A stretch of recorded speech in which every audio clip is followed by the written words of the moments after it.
Fala galera, essa é mais uma aula minha na internet, mais uma aula para vocês sobre geografia. Meu nome é Fábio Campos, professor de geografia, e a gente vai começar hoje a falar sobre a questão do relevo do Brasil, beleza?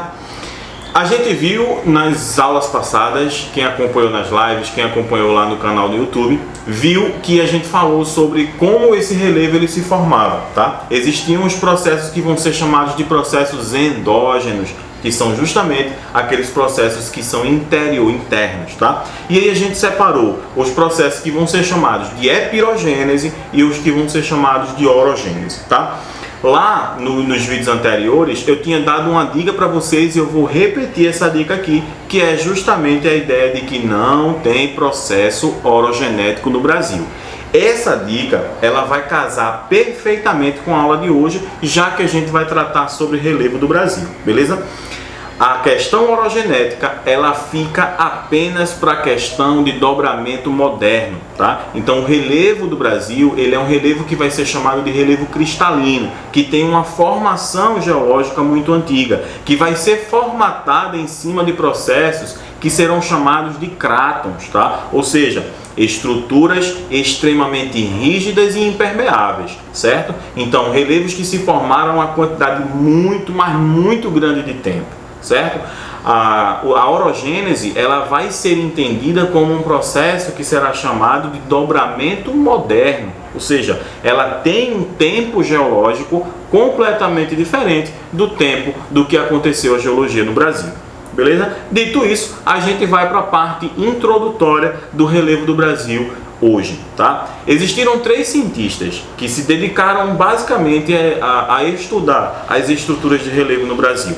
O primeiro deles foi um senhor chamado de Haroldo de Azevedo. Haroldo de Azevedo ele cria uma estrutura do relevo baseando-se em cima de um processo que será chamado de processo altimétrico, ou seja, para Haroldo de Azevedo só tinha estrutura e o critério básico, tá? De acordo com ele, eram as superfícies que eram consideradas como aplainadas, tá? E as superfícies que superaram 200 metros de altitude, tá? Então para ele só existiam basicamente essas duas coisas: ou era um planalto, tá? Visto o processo de formatação epirogenético do Brasil, tá? Ou era uma planície, tá? Não existia uma estrutura muito bem desenvolvida na concepção de Azevedo, certo? A gente tem que lembrar que essa formatação do relevo do Brasil de Azevedo, ela data da década de 40, tá? Então, obviamente, de 40 até agora, 2020, a gente vai ter uma evolução gigante do processo científico no Brasil e que estruturou, obviamente, essas características de uma forma completamente diferente, certo?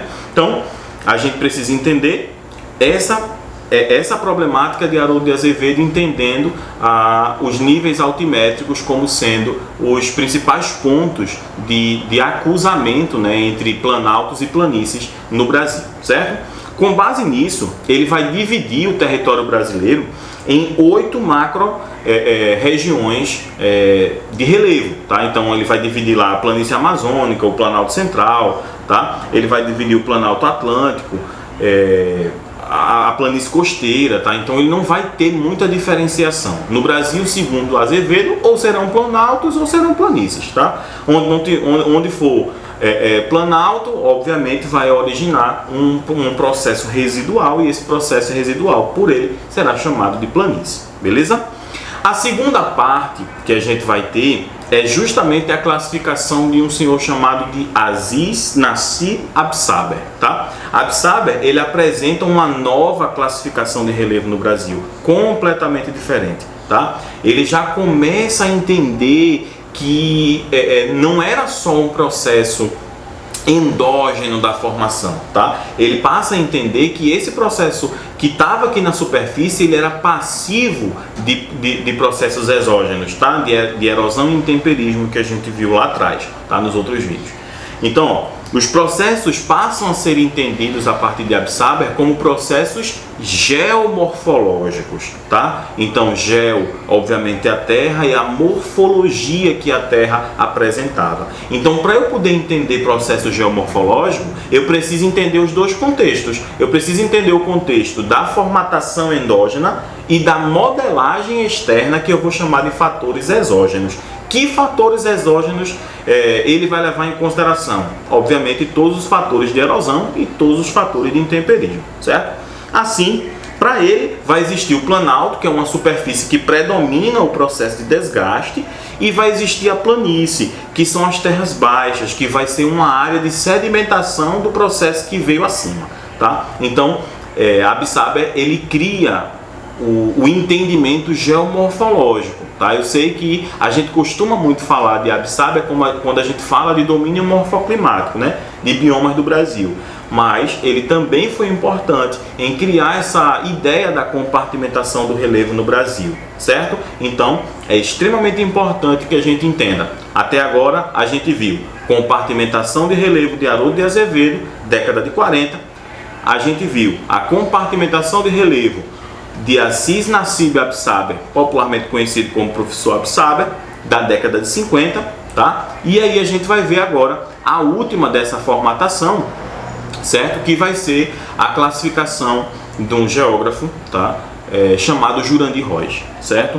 Ele começa o processo de entendimento sobre a formatação do relevo do Brasil na concepção dele na década de 1985. Então, Jurandir Roig ele se baseia no entendimento de Absaber e ele também vai buscar as relações descritas lá por Haroldo de Azevedo, tá? Então ele vai meio que misturar esses entendimentos e trazer uma relação mais completa, tá? Então ele já traz uma compartimentação de relevo completamente diferente, gente. Ele vai trazer a ideia de planalto, permanece, a ideia de planície permanece como uma área deformada pelo acúmulo de sedimento, né, como Absaber falou, e ele traz a introdução de um processo que vai ser chamado de depressão, tá?